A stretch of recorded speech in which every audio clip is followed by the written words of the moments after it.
No, Mike Tyson ganó la pelea de los perfectos.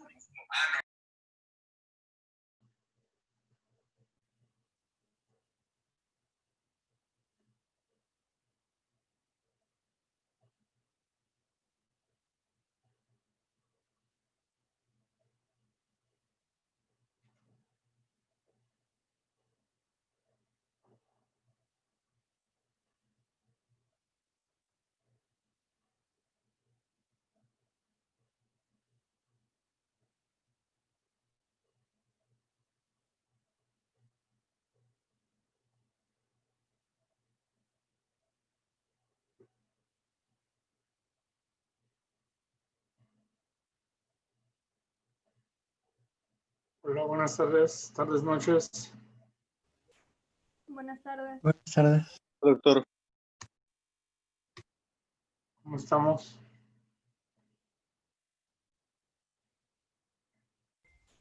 Bien, gracias, doctor. ¿Usted?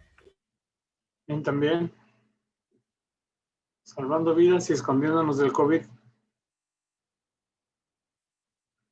en la medida de lo posible.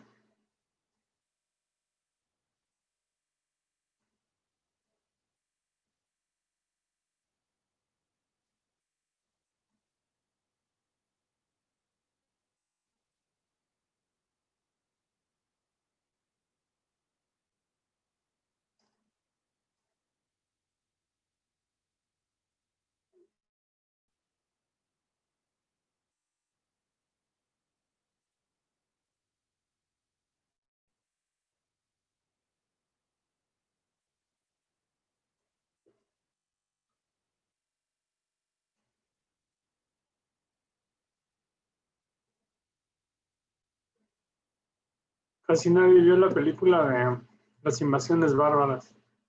Como que no les inspira mucho, ¿verdad? ¿O será que es más famosilla la de Witt o más fácil de encontrar? yo me fui porque salía Emma Thompson y me gustó mucho cómo salió ella actuando en la película de Caesar Knack. Ahí tienes tu punto, ¿eh? Muy buena razón. Yo me la aventé porque el semestre pasado la vimos en tanatología y dije, ya conozco más o menos la película, entonces la voy a volver a ver como porque también me había gustado verla, entonces digo, aprovechando. Esa es la otra, lo conveniente era ver una nueva. Sí, pero la verdad disfruto, igual que mi compañero, las actuaciones de Emma Thompson siempre son como 10 de 10. Es cierto.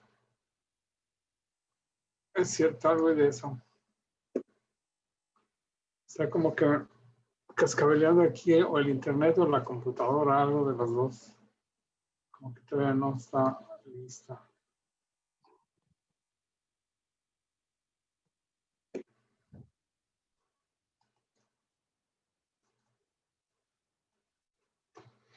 Vamos a darle tiempecito.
Bueno, pues siendo las 7:33, vamos a empezar a platicar sobre el tema de hoy, que es, hoy vamos a hablar sobre la muerte.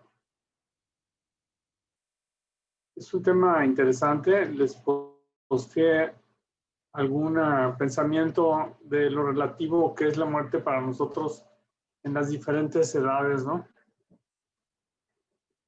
Y cómo el concepto de vejez y de adultez va cambiando conforme vamos creciendo. Como la muerte, aunque no existe para nosotros cuando somos niños, luego se habla de ella, pero no sabemos de qué se trata. Luego son los otros que se empiezan a morir y de pronto estamos ya en la línea de fuego, como los soldaditos en el desembarco de Normandía. Estás en la primera línea y ya te toca. Ya nomás estás viendo cuáles son tus compañeros que se caen y cuáles sobreviven y por cuánto tiempo.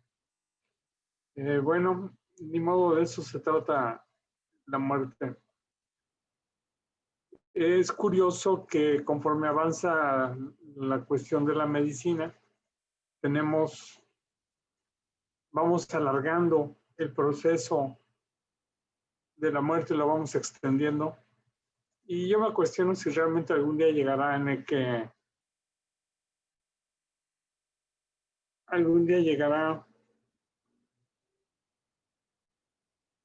que podamos controlar esta onda de la muerte y ser inmortales. Permítanme un segundo.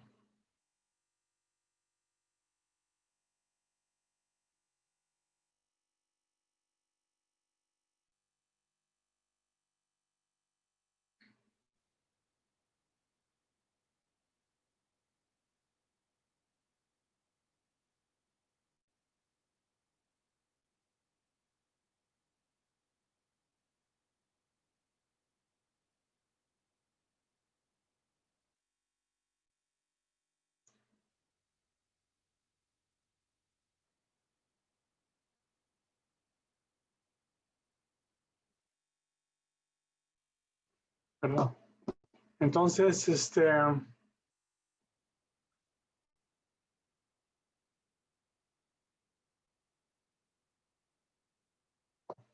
hay que ponerles el link a los que faltan para entrar.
Nos deja.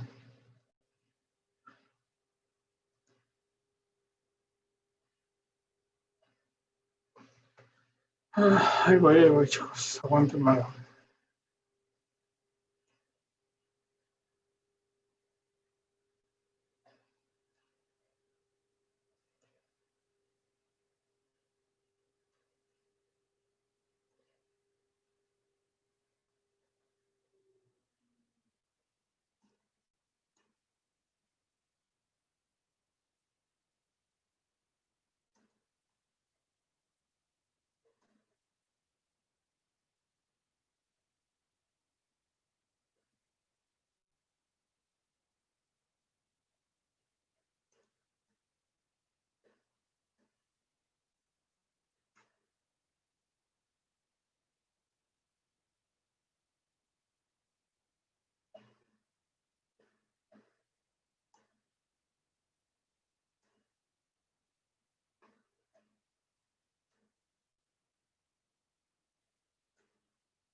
¿Por qué no lo puedo pegar? ¿No saben? ¿Qué, doctor? No, no lo entendí. ¿Por qué no puedo pegar la invitación del link? ¿La va a mandar a alguien? La quiero poner en la página del grupo. Si quiere yo la pongo. Ok.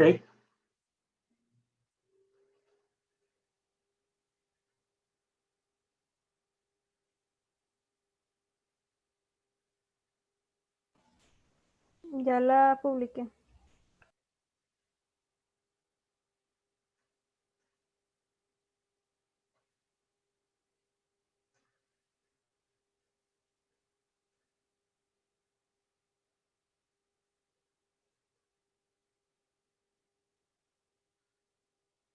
Creo que mi máquina está lenta. Ok, ya lo vi. No sé si mi máquina o los dos estamos lentos.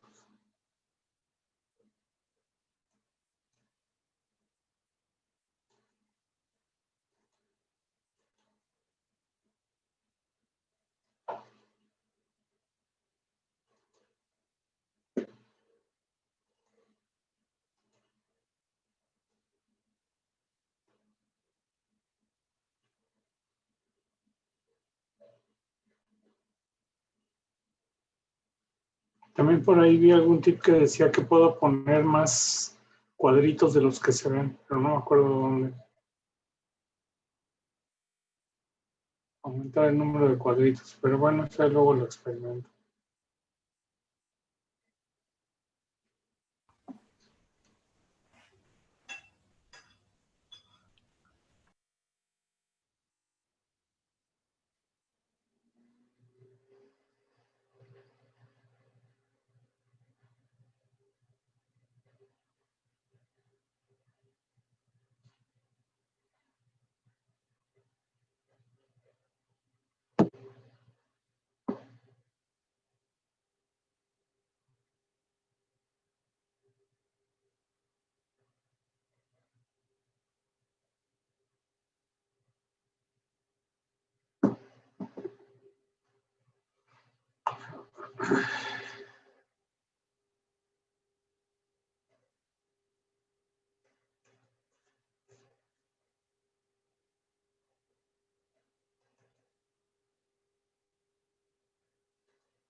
Bueno, entonces, retomando el tema de qué tanto podemos alargar la vida, ¿llegará un momento en el que podamos ser inmortales?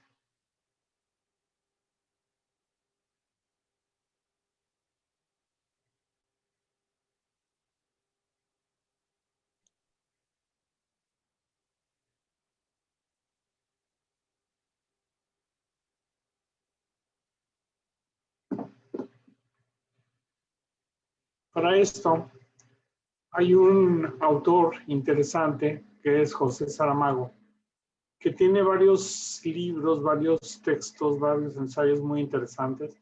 Es muy bueno experimentando con dramas sociales, o era, porque ya falleció. Y entre otros libros tiene este que les recomiendo que se llama Las intermitencias de la muerte. Es un libro muy interesante, muy simpático, muy divertido. O sea, no es tanto interesante como divertido. Y está dividido en dos partes. La primera parte se trata de que en un país supuesto, en algún lugar supuesto, los moribundos no mueren. Y entonces todos aquellos pacientes que están en terapia intensiva, todos aquellos pacientes graves que llegan accidentados y todos se dejan de morir. Y al principio la gente está muy contenta porque nadie se muere y los abuelitos viven eternamente. Y entonces, pues la gente al inicio muy feliz, ¿no?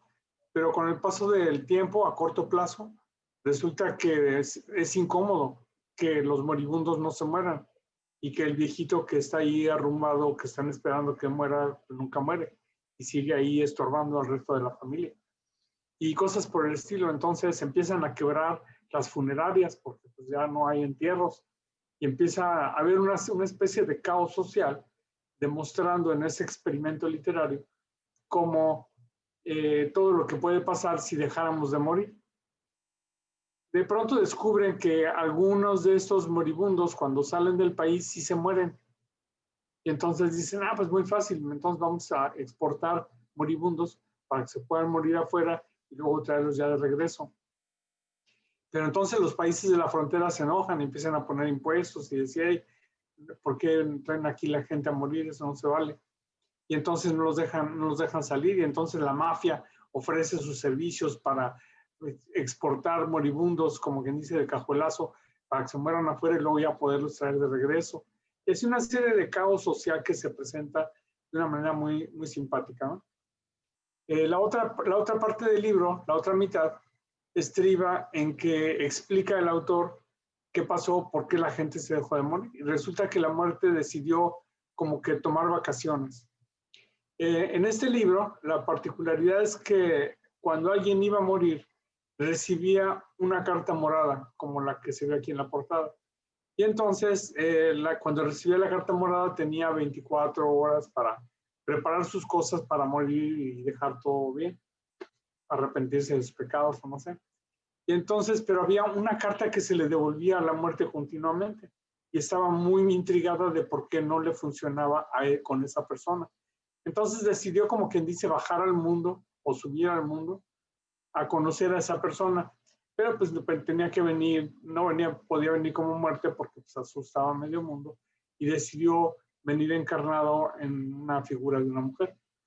Conoció al fulano, que era un tipo aparentemente ordinario, y lo conoció y él era un músico.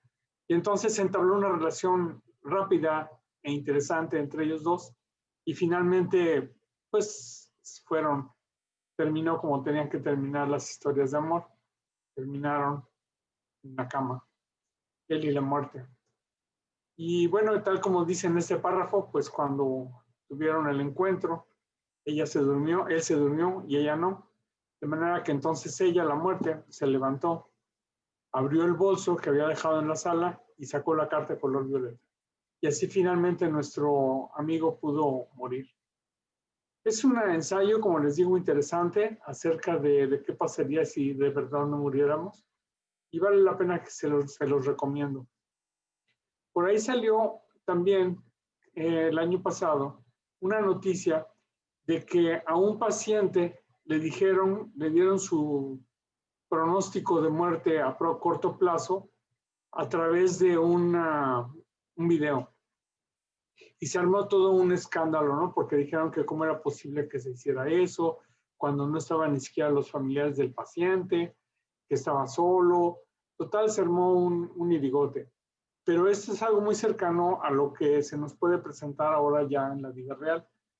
Ahorita ya con los sistemas de telecomunicación y con la telemedicina, lo que estamos haciendo es acortar distancias y evitar idas y vueltas a los hospitales y a ver radiografías y todo. Entonces, hay que tener mucho cuidado con esto. Ya después se investigó que estaba totalmente descontextualizado este anuncio, esta noticia, porque en realidad el paciente ya sabía, ya habían hablado los médicos personalmente con familiares y todo, pero ellos en un último esfuerzo desesperado cuando el paciente estaba muriendo, querían hablar otra vez con el especialista para que les volviera a decir si no había nada que se pudiera hacer, etcétera.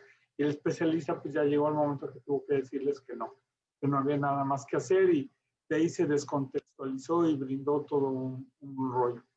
Lo que sí es un hecho es que tenemos que estar al pendiente y tener cuidado porque estos medios electrónicos que tenemos de comunicación nos están exponiendo a situaciones como estas en las que si no tenemos cierta prudencia vamos a caer en el error. Sobre la muerte la podemos ver de diferentes maneras y de diferentes perspectivas. La muerte la podemos ver desde el punto de vista inclusive imagenológico, desde el punto de vista de la imagenología. porque la radiología juega un papel muy importante en el diagnóstico de la muerte cerebral. Tenemos que tener en mente que la radiología determina cuando hay muerte cerebral para poder disponer de los órganos de los pacientes. Pero esto tiene también una perspectiva personal, en el sentido de que vamos a enfrentar nuestra propia muerte. Ahorita ustedes están todavía en la etapa de preparación, de formación, y seguramente sí les ha tocado ver pacientes graves, pero ya cuando entren al internado van a entrar en el campo de batalla total, y con este COVID que se nos viene encima, que ya tenemos encima, les va a tocar ver morir mucha gente. Pero todo eso es el ver morir a otro, no es la muerte personal. No es la muerte cuando uno siente que enferma y es posible que ya se acabaron los cuadritos, como decimos en el boliche. Hay una perspectiva filosófica de la muerte, entendiendo la muerte como este ciclo de la vida, que todos decimos que la entendemos y que nos queda muy claro. Sin embargo, como les digo, cuando nos toca de una manera cercana por un familiar o a nosotros mismos, es diferente de percibir. Pero este es un ciclo natural que entendemos y es aprovechado y enfocado por diferentes culturas que han adorado a la muerte y a los muertos. Casualmente coincidimos con las fechas, con los días de muertos. Existe un concepto bioético que se tiene que abordar acerca de la muerte también, acerca de las formas de elección, en cuanto tenemos pacientes que van a morir y tenemos dos o tres pacientes graves y tenemos que decidir a cuáles vamos a seleccionar para darles la oportunidad de vida y a cuáles no. Existe el problema legal de definir en qué momento se concibe la muerte de una persona o de un paciente para poder disponer de sus órganos, y para eso, como decíamos, influye los métodos diagnósticos. El único método autorizado en México es la angiografía. Esto es decir, la introducción de un catéter para demostrar que no llega agua al cerebro, quiere decir no llega sangre al cerebro en medio de contraste. Está en proceso, no sé si ya se aceptó que la angiotomografía también sea otro método diagnóstico. Cuando se inyecta medio de contraste y no hay vascularidad en el cerebro, pues se da al paciente como muerto desde el punto de vista legal, y entonces se puede proceder a donación y administración de órganos. Entonces, si es cierto que todos vamos a morir, solo nos queda saber cómo va a suceder y cuándo nos va a suceder. Esa sería otra postura. Una sería la de no saber que no vamos a morir, que seremos inmortales algún día, pero la otra es saber, si supiéramos cuándo es nuestra fecha de caducidad, sería algo tremendamente difícil. Entonces, el papel del médico realmente me llama la atención que todos o muchos de ustedes ponen en sus ensayos que somos médicos que estamos para salvar vidas. Se me hace un poco orgulloso, un poco, ¿cómo diríamos? Se me hace un poquito exagerado, porque finalmente siempre la muerte nos va a ganar.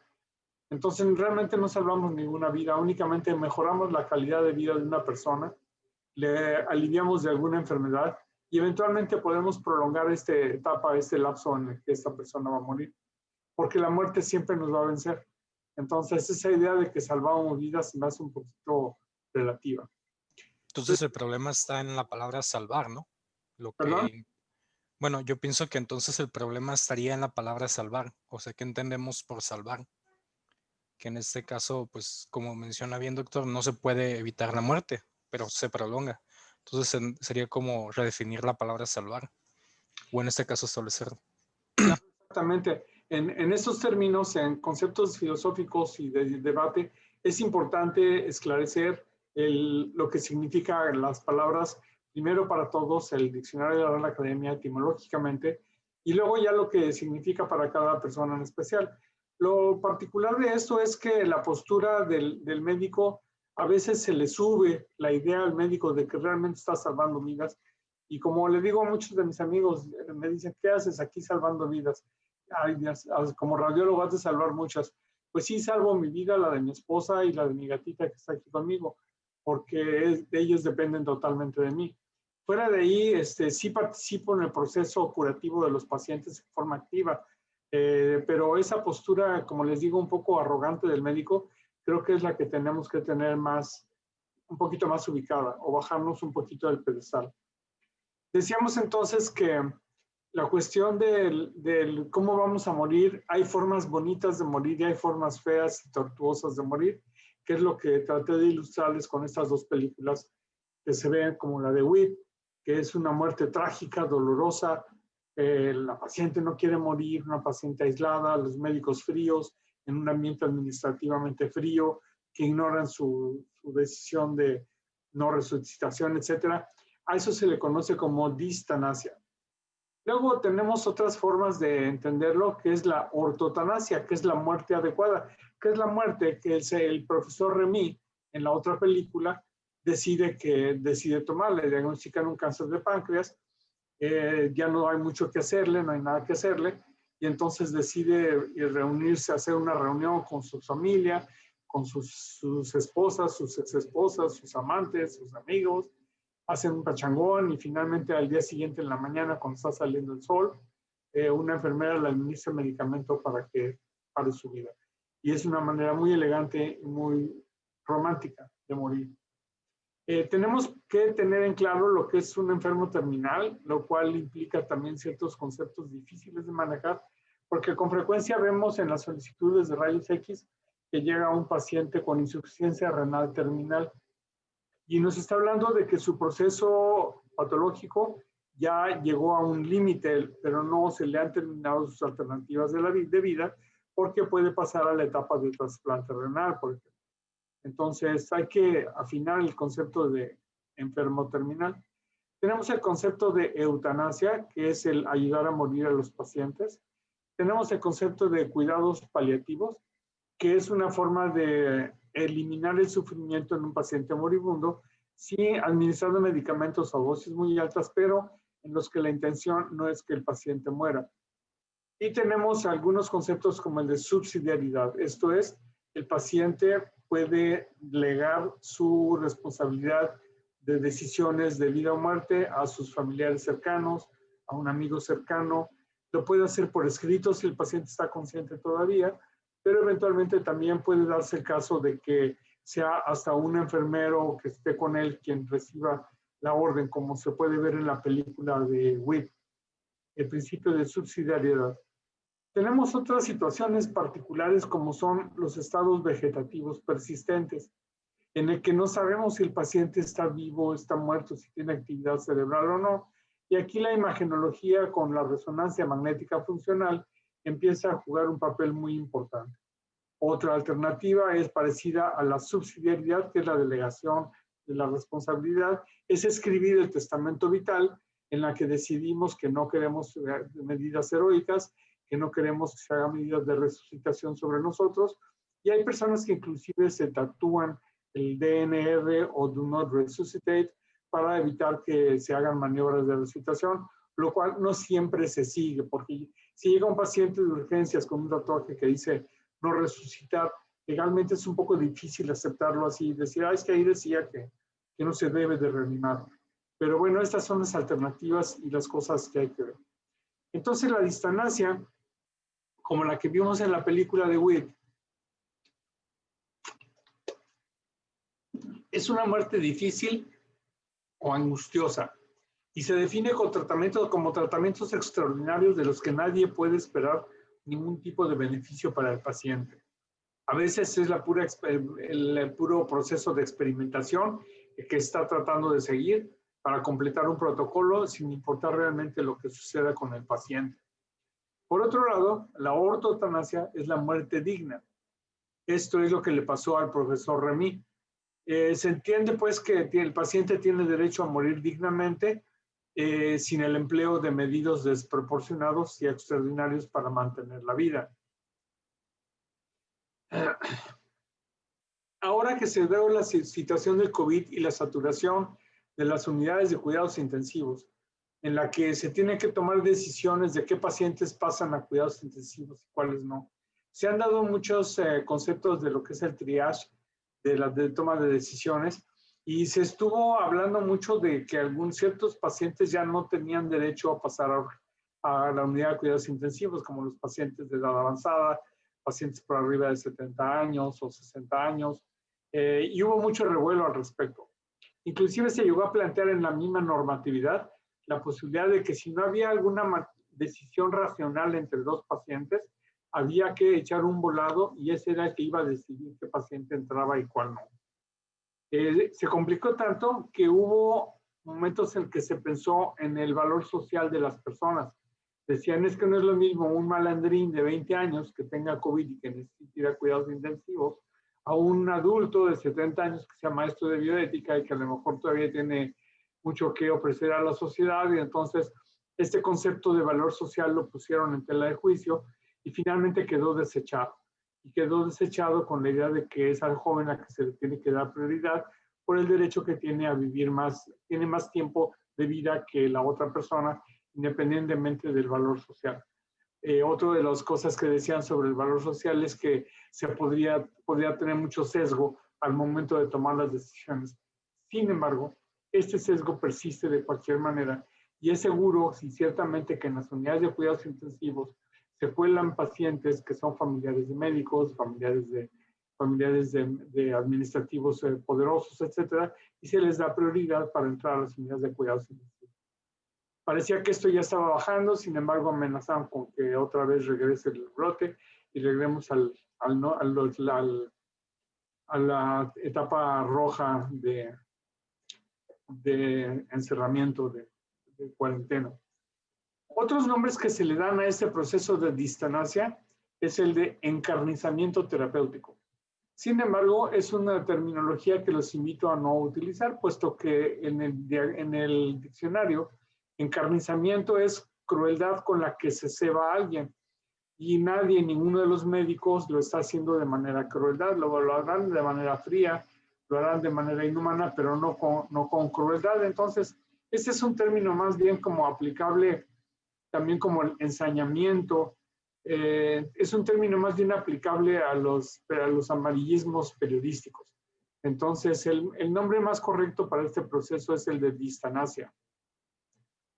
Hay factores que predisponen a algunos pacientes a la distanasia, y uno de ellos es la presión de los familiares.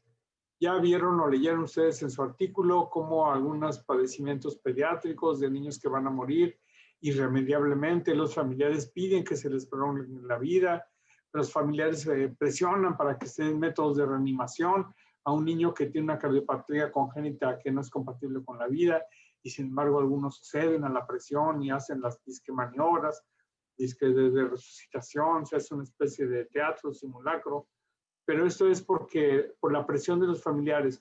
Pero esto sucede porque ha habido una comunicación deficiente, porque el médico no ha sabido explicarle a los pacientes, la inmensa mayoría de las veces, en algunas ocasiones será por otra razón, porque el paciente no alcanza a comprender el problema, pero de nuevo yo creo que es la capacidad del médico la que tiene que ser ponerse en el nivel adecuado para explicar cuál es el problema para que el paciente lo entienda. Y desde luego es más difícil dejar de reanimar a un niño, ver morir a un niño que ver morir a un adulto. Entonces, estos son factores que predisponen a la distanasia.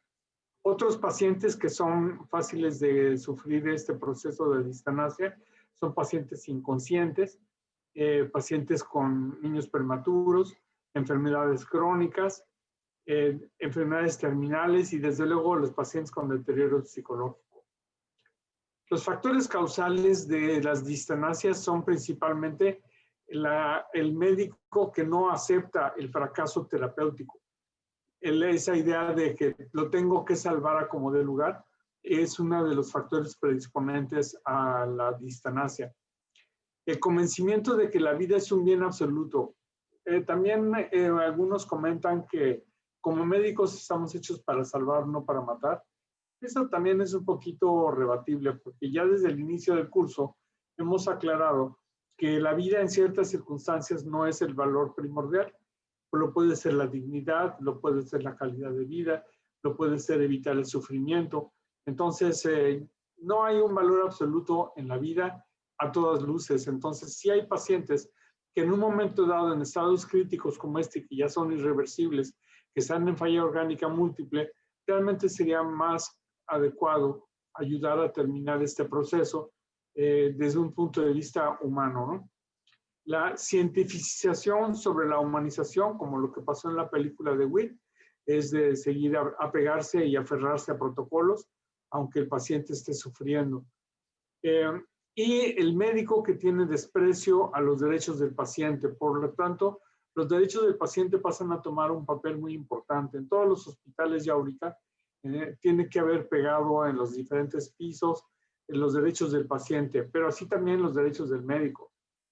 Tanto ambos deben de ser conocidos por el personal, deben ser conocidos por los pacientes y los familiares.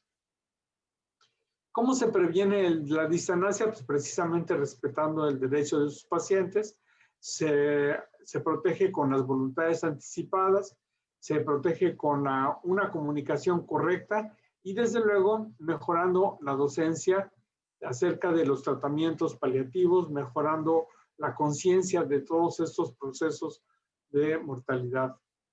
El testamento vital, decíamos, hay formatos inclusive ya de que puede uno bajar en el internet, en donde puede aparecer este formato, este documento. Aquí está abajo la página donde se puede sacar y el paciente puede tener con 1 o 2 testigos dejar declarado que no quiere en un momento dado que se hagan maniobras de resucitación o de intubación, etc.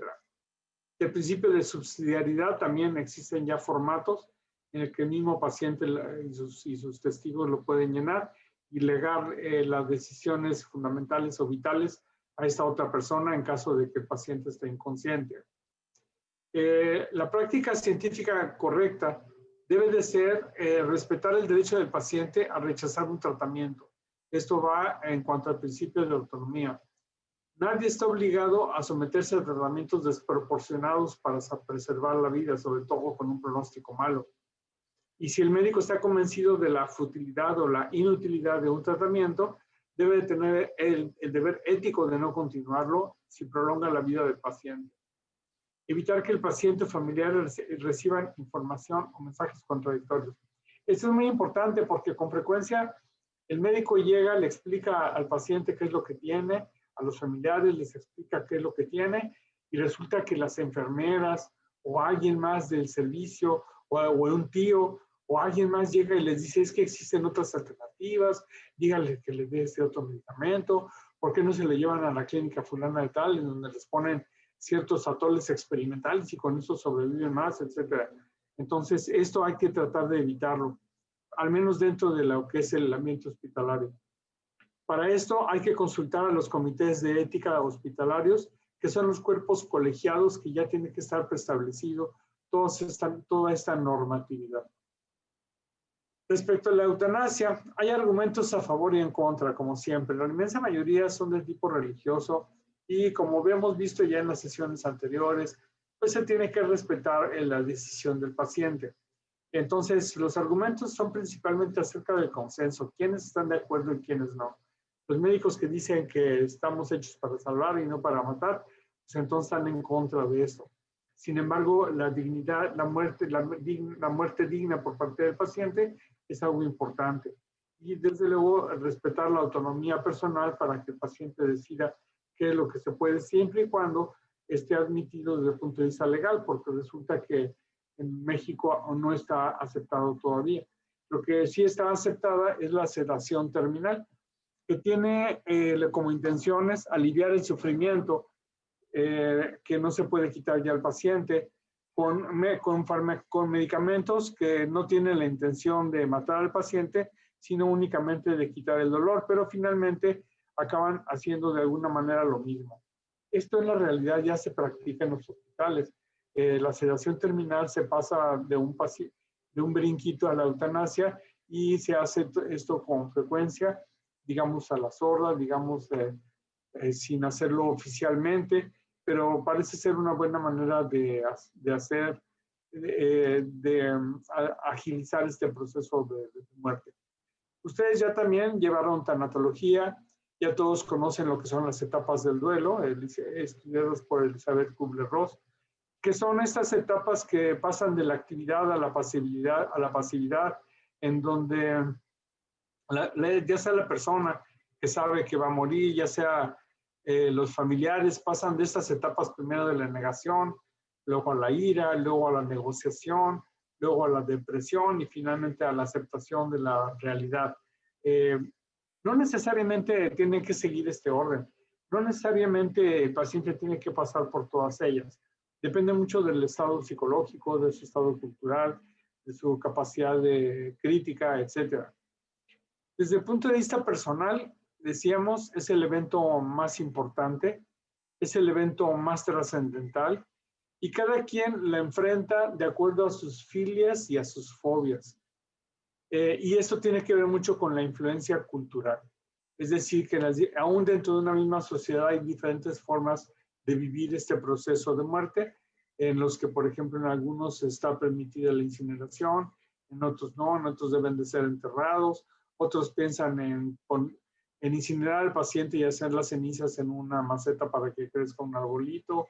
O sea, hay una serie de diferentes formas de aplicar esto, pero sin duda tiene mucho que ver con el enfoque religioso de cada grupo cultural. Lo que es importante, sobre todo ahora que van al internado, es que ustedes estén conscientes que ustedes como internos no tienen la obligación de dar informes de mortalidad de los pacientes. Ustedes no tienen que hablar con los familiares y decir que el paciente se murió o que se va a morir o dar noticias graves.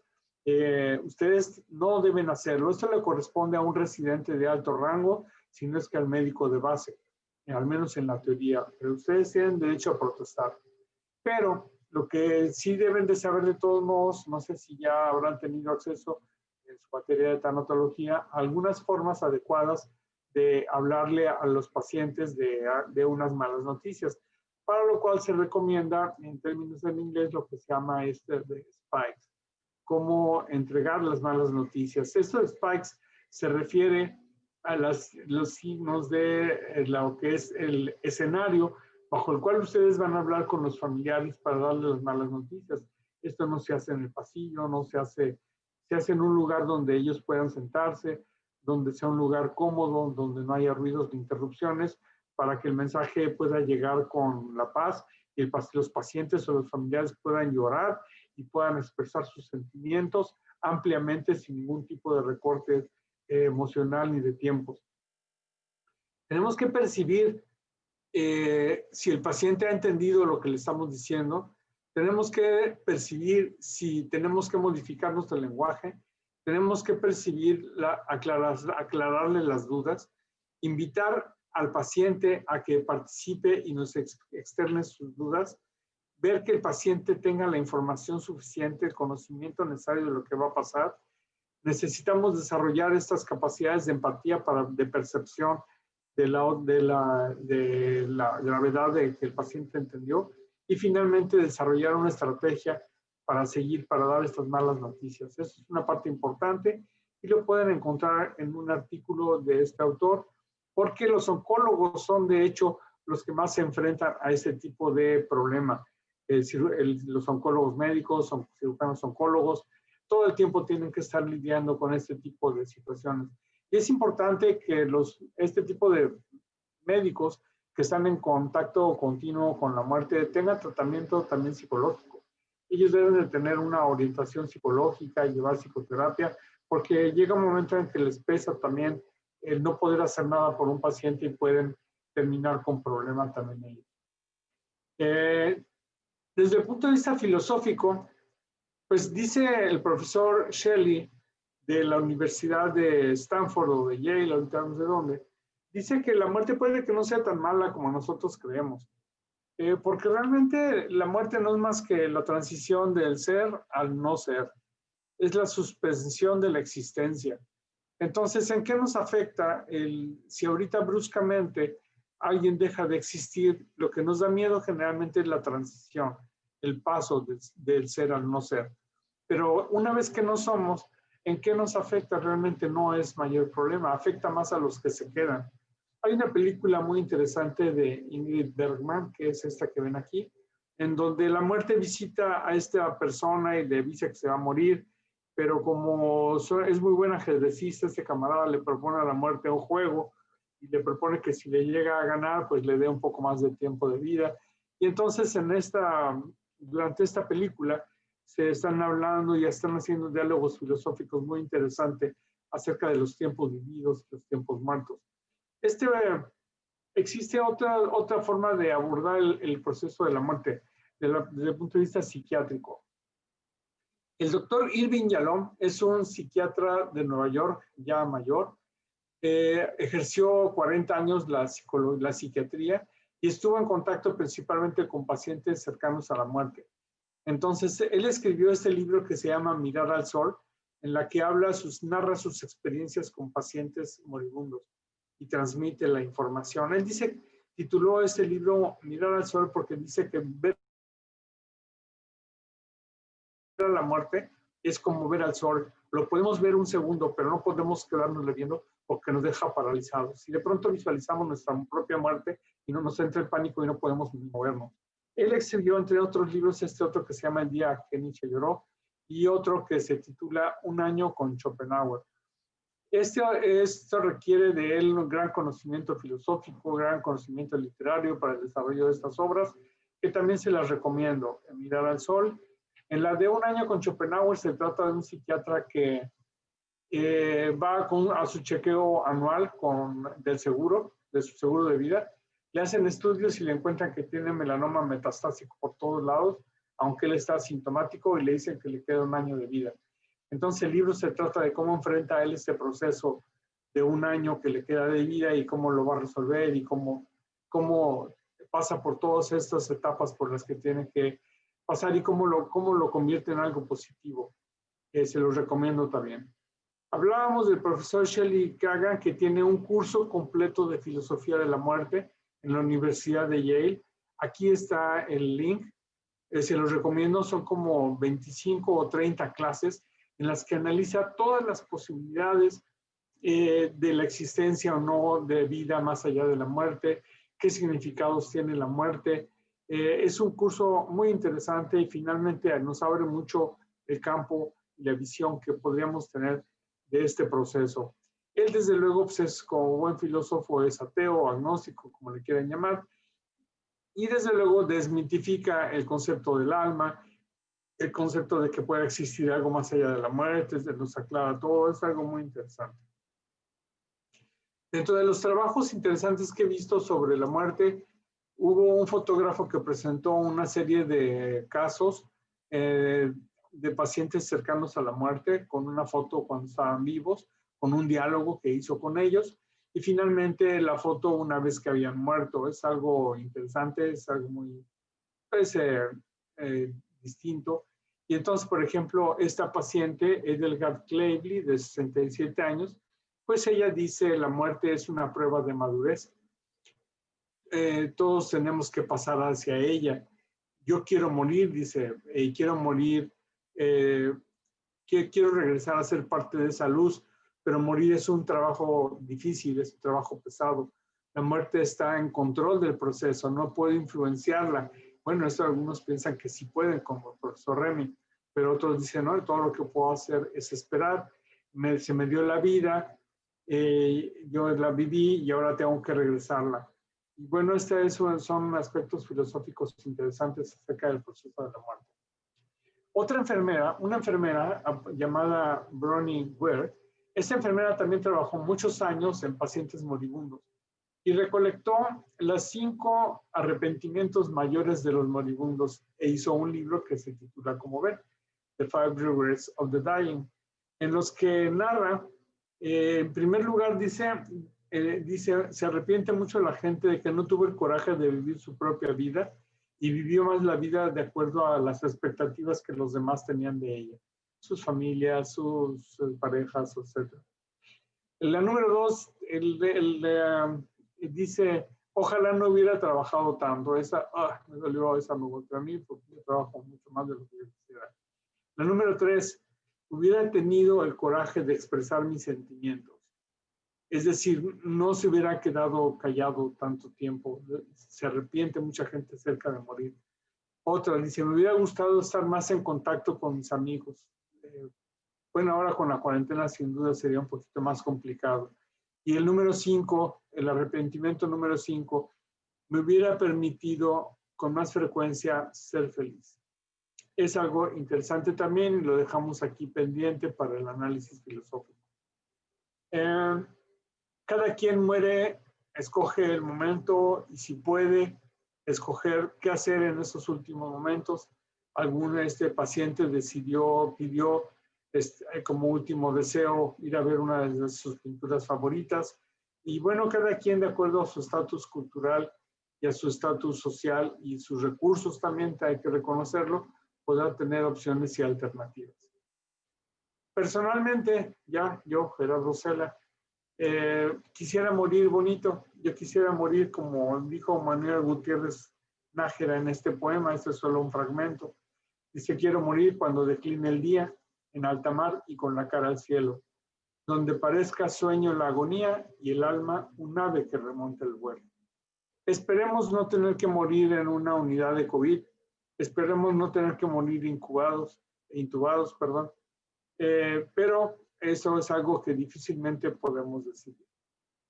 De esta manera concluimos con el concepto de muerte y me gustaría que platicáramos un poco al respecto. ¿Qué comentarios y qué opiniones tienen acerca de este proceso?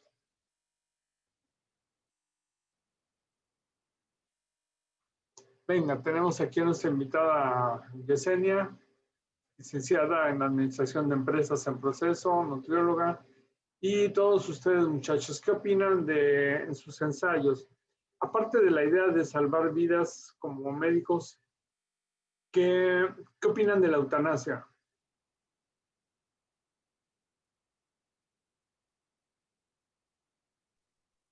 Pues yo creo que que todos deberíamos tener ese, pues no sé si derecho, pero de saber cuándo ya fue suficiente. Por ejemplo, en las enfermedades, como en la película de Witt, que la paciente pues ya estaba sufriendo mucho. Entonces, pues yo creo que ella hubiera estado bien que ella tuviera el derecho de decidir que pues ya no quería seguir, porque pues no había un tratamiento que la curara. Entonces creo que nadie merece pasar por eso. ¿A algunos de ustedes les ha tocado vivir la muerte de alguien cercano? Sí, yo de mi abuela materna, ¿De qué edad? 86. ¿En qué condiciones? Tenía cáncer, tuvo un linfoma y luego tuvo cáncer de mama. Pero nosotros como pensamos, obviamente ya estaba grande y estaba enferma, pero falleció su hijo como 3 meses antes y de ahí como que le dio el bajón y murió en el hospital.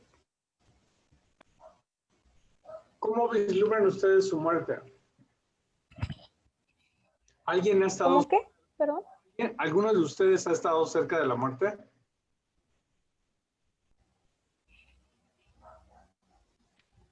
Cristian, Sí. platícanos. Am, es algo vergonzoso. Ok, no hay problema. Tuve una sobredosis con benzodiazepinas Ok. y terminé internado. Como se puede imaginar, pues no me recuerdo mucho sobre todo ese incidente como para decir de que sentí esto o algo, pero creo que es una experiencia que pues, estuve muy cercana a la muerte. ¿Alguien más? Gustavo.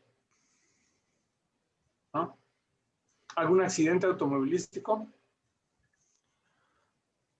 Pues yo tengo una anécdota, así no es la gran cosa, pero no sé qué puede haber pasado, ¿no? Una vez iba en un camión y traía un montón de cosas y una de esas cosas que traía era un maletín ese maletín se atoró entre tanta gente.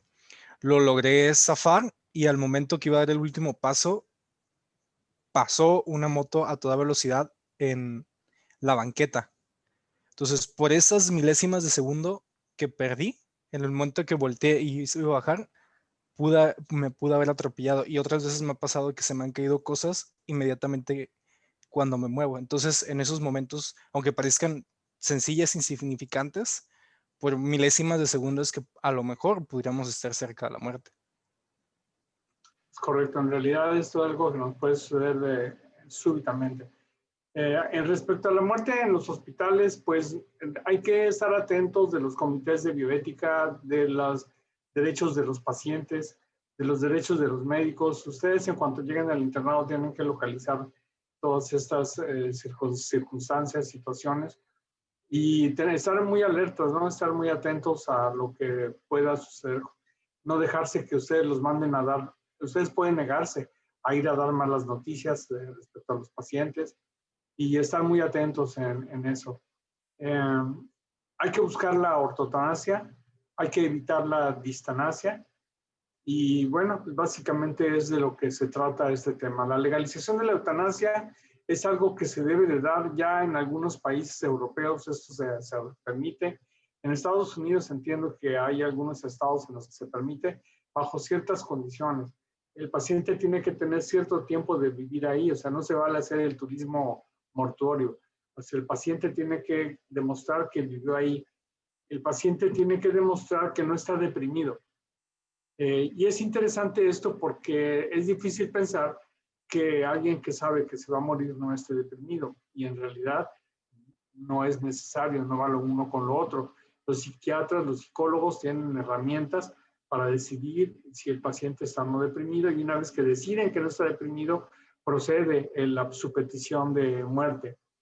Entonces, ya hay lugares donde sí se permite, lo que tenemos que luchar nosotros es porque se legalice en nuestro país y esto les va a tocar a ustedes, porque ustedes son los jóvenes, ustedes son los que vienen a tomar la toma de estas decisiones. Esto se decide también con el voto.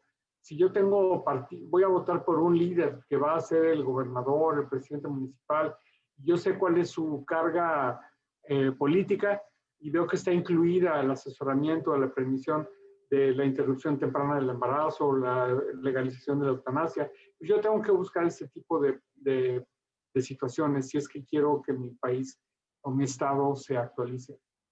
Entonces, va a estar en manos de ustedes también este tipo de participación. ¿Algo más que quieran opinar, chicos?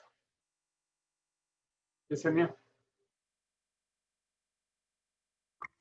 No, pues igual concuerdo con eso, ¿no? Que hay que fomentar un poco la eutanasia. Bueno, que el paciente pueda decidir, ¿no? Si realmente ya no quiere seguir o por cualquier razón que sea, siempre y cuando no esté en depresión, pues sí, darle el derecho a decidir, ¿no?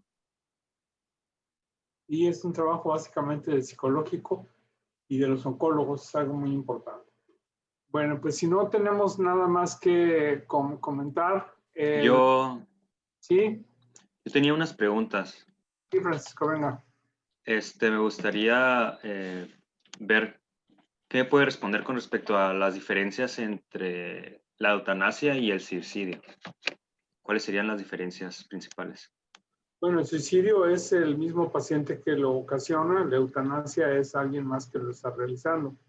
Aquí hay un poquito más de acceso en cuanto al suicidio asistido que le dicen, que es que le pongan al paciente los recursos para que él solito se prive de la vida. Eso sucedió, hay una película por ahí de un periodista, un escritor español. ¿Cómo se llama la película? ¿Se acuerdan? Mar Adentro, se llama Mar Adentro. En esta película este camarada quedó cuadripléjico y entonces él entabla una demanda para que le permitan morir. Y entonces lo que hacen es acercarle, hasta está filmado en YouTube, le acercan el medicamento, él se lo toma y entonces él puede morir. Ese es un suicidio asistido. El suicidio personal pues, sería ya el disparo en la sien o cualquier cosa así. Y la eutanasia sería la administración de medicamentos con la intención de que el paciente muera, a diferencia de los cuidados paliativos, que es para que el paciente no sufra, aunque a la larga vaya a morir por la administración de estos medicamentos. Existen diferencias básicamente en eso. Y puede tener implicaciones legales, desde luego, las diferencias. ¿Me explico? Sí, otra duda que tenía era, a ver, deje formulo bien mi pregunta. Ok, esencialmente,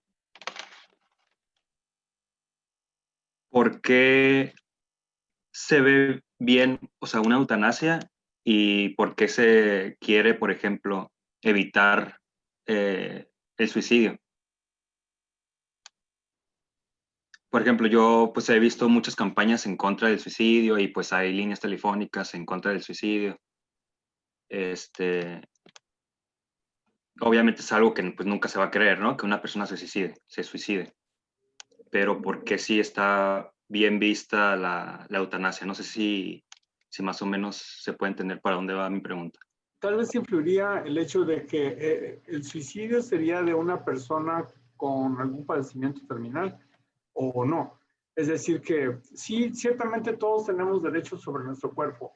Yo puedo decidir terminar mi vida, esté enfermo o no esté enfermo. Eso creo que queda claro. De hecho, en algunos lugares es hasta ilegal tratar de suicidarse, de manera que se suicida, si no se muere, tiene una demanda, o sea, va a la cárcel. Esta es en teoría. Pero un suicidio de una persona que es recuperable, que tiene desajustes mentales por los que se suicida, creo que sería una deficiencia de la sociedad que pase, ¿no? Pero un paciente que tiene una enfermedad terminal y que decide que no quiere llegar a ese final, o aún sin una enfermedad terminal, un paciente geriátrico que ve que se están acabando sus capacidades de autonomía y que no quiere llegar a secarse tal como los abuelitos que llegan, que quedan en el sillón y que ya no se pueden mover y que deciden que quisieran morirse, a lo mejor decide hacerlo antes y decide terminar con su vida. Ese sería un suicidio tal vez. Pero los enfermos entonces ya se denomina eutanasia y entraría en esa otra categoría. Bueno, entonces la variable entre la diferencia de ambas sería la enfermedad, ¿no? Porque de edad, pues no podríamos decir que la edad influye, porque hay gente con enfermedades terminales en edades tempranas, si así lo consideramos. Entonces la variable sería más bien la enfermedad que está quejando el paciente. Sería una de las variables, sí. Uh-huh. De acuerdo. Doctor, otra cosa, Sí. como volviendo a la pregunta de Francisco, ¿no podría ser también porque en la eutanasia se descarta que el paciente tenga depresión? Y a veces los pacientes, bueno, muchos de los pacientes que recurren al suicidio es porque están deprimidos y se puede tratar, ¿no? Entonces ellos no tienen como que ningún tratamiento previo, ni un diagnóstico a lo mejor, y por eso lo hacen, ¿no? Entonces a lo mejor podría ser eso, por eso la línea de ayuda es para detectar a lo mejor si el paciente tiene depresión o porque quiere suicidarse, ¿no? Y la eutanasia, pues ya saben, por enfermedad terminal. Claro, el suicidio puede ser el motivo de la enfermedad y se puede curar. En cambio, la eutanasia pues, es el acortamiento del proceso de muerte y evitar el sufrimiento del paciente. Entonces, sí, definitivamente hay una diferencia. ¿Algo más que quieran comentar, chicos? Bueno, el siguiente tema, y ya nos vamos acercando al final del curso, es sobre neuroética. En el libro de los pollitos, en el volumen 2, viene el capítulo que habla sobre neuroética. Creo que algo va a ser algo relativamente nuevo para ustedes. Y la película que van a ver es La Naranja Mecánica. Es otra obra del famoso Stanley Kubrick, que es un tipazo en la filmografía. Es el de 2001 Odisea del Espacio, el que tanto he promovido. Y ese va a ser el tema que vamos a ver dentro de 8 días. ¿Alguna pregunta más o algún comentario más que quieran hacer? ¿No? Bueno, dejamos el tema del Día de los Muertos para pasar al de la neuroética, que es otro tema también muy, muy interesante.